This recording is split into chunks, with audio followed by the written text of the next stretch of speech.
আসসালামু আলাইকুম প্রিয় শিক্ষার্থীরা। আজকে আমরা যে টপিকসটি নিয়ে হাজির হয়েছি, টপিকসের নাম হচ্ছে এইচএসসি আইসিটি বইয়ের 5th চ্যাপ্টারের সি প্রোগ্রাম সম্পর্কে।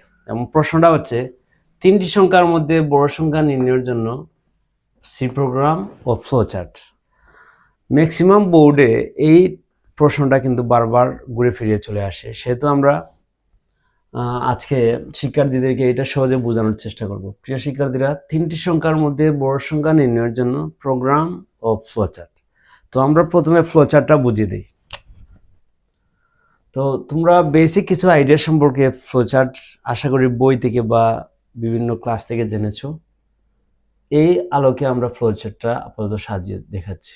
এই হচ্ছে তার স্টার্টিং। এরপরে আমাদের স্টার্ট যেহেতু হয়ে গেছে, আমরা 3টি সংখ্যা নিব। তো ইনপুটের জন্য আমরা এইভাবে চিত্রটা অঙ্কন করি। যেহেতু আমাদের 3টা ইনপুট আপাতত গেস করে নিতে হবে এক্স ওয়াই এন জেড। তুমি চাইলে এবিসি বা যে কোনো একটি 3টি ভেরিয়েবল নিতে পারো। এরপরে আমাদের এইভাবে একটি ডিসিশন বা সিদ্ধান্ত একটি প্রতীকে আঁকতে হবে। তার সিম্বলটা এই ধরনের, যে এক্স থেকে এক্স বড় ওয়াই থেকে, মানে যেদিকে এক্স গ্রেটার দেন ওয়াই, মানে যেদিকে ওই চিহ্নটা হা করবে ওইটা হচ্ছে বড়। তো আমরা প্রথমে এক্সকে বড় বানানোর জন্য অটোমেটিকলি প্রথমে এক্স এর দিকে তার মানে এক্স গ্রেটার দেন ওয়াই দিয়ে দিলাম, মানে তার মুখটা দিয়ে দিলাম।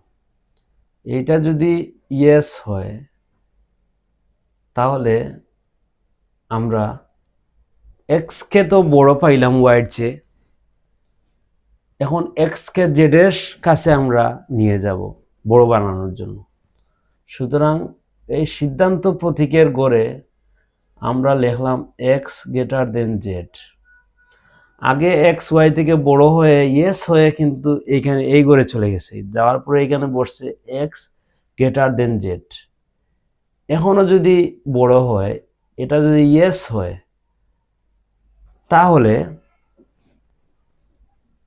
আমরা ধরে নিব এক্স ইজ বিগেস্ট। তাহলে এই সিম্বলটাও কিন্তু আউটপুটের জন্য এক্স ইজ বিগেস্ট। দেখো, তোমাদের বইতে কিন্তু একসাথে বের করা, তো অনেক সময় শিক্ষার্থীরা ফাইন্ড আউট করতে পারে না যে কিভাবে বের হলো বা রিয়েলাইজ করতে সমস্যা হয়। আমরা সেপারেটলি আলাদা করে এক্সকে বড় বানিয়ে দিলাম। এখন আমরা দেখো খুবই সুন্দর করে ইয়েস, এক্স ওয়াইয়ের চেয়ে বড়, ইয়েস। আবার এক্সকে জেডের সাথে তুলনা করে ইয়েস, তখন এক্স ইজ বিগেস্ট। এখন আমরা প্রথম যে সিদ্ধান্ত যেটা নিয়েছিলাম, এই সিদ্ধান্ত নেগেটিভটা আমরা এখানে বসাই। মানে প্রত্যেকটা 2টা পার্ট থাকবে, ইয়েস থাকলে নো থাকতেই হবে সিদ্ধান্তের জন্য। সুতরাং এই কথাটা আমরা মানি না, এখানে বলছি নো নো। তাহলে এক্স ওয়াইয়ের চেয়ে বড় কি, এইদিকে যাওয়ার সময় ইয়েস হয়েছে আর এইদিকে যাওয়ার সময় নো হয়েছে, মানে এইটা আমি মানি না, মানে ওয়াই এইখানে বড়, উল্টাটা বড়, এটা আমি মানি। সুতরাং এইখান থেকে আবার ওয়াইকে আমি বাছাই করে এই পাশে বসাবো, কারণ ওয়াইয়ের জায়গায় এইদিকে আমরা ওয়াই এইখানে বসাবো টেকনিক্যালি। তখন আশা করি পরীক্ষাও তোমাদের সমস্যা হবে না। তখন আগে তো এক্সকে তার সাথে মেজারমেন্ট করেছি, এখন জেডকে এখানে বসাইব। যেহেতু ওই চিহ্নটা মানে এক্স এর দিকে, মানে গ্রেটার দেন ওই দিকে মুখ করা, সুতরাং ওই দিকে আমরা মুখ করবো। দেখুন সবগুলার মুখ কিন্তু ওই দিকে। তো বইতে অনেক সময় বোঝায় না কিভাবে লিখবো না লিখবো, আমি ভালো করে বুঝিয়ে দিচ্ছি যে কিভাবে তোমরা আনসার দিতে হবে। এখন দেখো, যেহেতু আমরা নোতে হাত দিছি, এখান থেকে আবার আরেকটা নো বের করব। এই কথা আমরা মানি না, সেজন্য আমরা লিখছি নো। মানে যেদিকে মুখ করছে এই কথা আমরা মানি না, মানে উল্টাটা আমরা মানি, উল্টাটা আমরা বড় মানি। তাহলে উল্টাটা বড় মানি, নো বলে বলে ওয়াইকে আমরা এখানে বিগেস্ট দিয়ে দেব।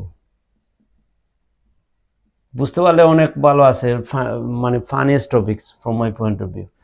দেখো, এক্স বড় ওয়াইয়ের চেয়ে ইয়েস, আবার এক্স জেডের চেয়ে বড় yes, x is biggest. X ওয়াইয়ের চেয়ে বড়, নো মানি না এটা, সুতরাং উল্টাটা আমরা মানি, ওয়াইকে নিলাম, এক্সকে আমরা ফেলে দিয়ে আসলাম এবং জেডের কাছে তুলনা করলাম, যেহেতু ব্রেকেট ওইদিকে মুখ করা, এইটা ওইদিকে দিলাম, ওয়াইয়ের জায়গায় এখানে, ওয়াইয়ের জায়গায় এখানে দিলাম। এখানেও যদি আমরা নো বলি তাহলে জেডকে বড় মানা হইল না, মানা হইল বড় কাকে, ওয়াইকে, সুতরাং ওয়াই ইজ বিগেস্ট আমরা দিয়ে দিলাম। দেখো ইয়েস বলে বলে আমরা এক্স ইজ বিগেস্ট, আর নো বলে বলে আমরা কাকে বড় দিয়ে দিলাম, ওয়াইকে। সুতরাং এই দুই পার্ট শেষ হয়ে গেল, কিন্তু এইটার ইয়েস আছে, এইটা থেকে আমরা নো বের করতে হবে। আর এইটার দেখো, এটা আগে শেষ করি। নো বের করে এই কথাটা আমরা মানি না বললাম, মানে উল্টাটা মানি, যেহেতু এক্স এর দিকে মুখ করা আছে বড়, এইটা আমরা মানি না, মানে এইখানে আমরা জেড বড় ধরতে হবে, নো বলে এটাকে আমরা জেড বড় ধরতে হবে। সুতরাং এই দেখো এখানে জেড ইজ বিগেস্ট, এইটা নো থেকে চলে আসলো। আর এখানে দেখো যেহেতু নো আছে, এখানে আমরা দিয়ে দিব ইয়েস। তাহলে এই যে সিদ্ধান্ত আছে, এই সিদ্ধান্ত আমরা মানছি বলে আমরা এখানে দিছি ইয়েস। সুতরাং যেদিকে মুখ করা ওইটা আমরা মানছি, সুতরাং জেড বড় আমরা মানছি। মানার পরে এখানে আমরা আলাদা করে লেখার দরকার নাই, কারণ এখানে জেড ইজ বিগেস্ট, তো ওইখানেও জেড ইজ বিগেস্ট। তাহলে জাস্ট খালি আমরা এই চারটা এখানে তার লাইনে এসে মিলিয়ে যদি দেই তাহলে জেড ইজ বিগেস্ট হয়ে যাবে। প্রিয় শিক্ষার্থীরা, তাহলে দেখো তোমাদের বইতে এভাবে একসাথে দেয়া থাকে, তখন আমাদের প্রবলেম হয়ে যায়। যদি আমরা এবার স্টার্ট তিনটা দিয়ে ইয়েস করে করে এক্স কে বড় দিই, নো করে করে আমরা ওয়াই কে বড় দিই, এবং এই দুইটা যদি আমরা ফাইন্ড আউট করতে পারি তাহলে জেড ইজ বিগেস্ট অটো বের হয়ে যায়। এরপরে আমাদের এক্স, ওয়াই এবং জেড, এক্স, জেড এবং ওয়াই, এই তিনটা কানেক্টর দিয়ে এখানে মিলিয়ে তারপরে আমাদের প্রোগ্রামটা এখানে শেষ করে দিলাম, এন্ড।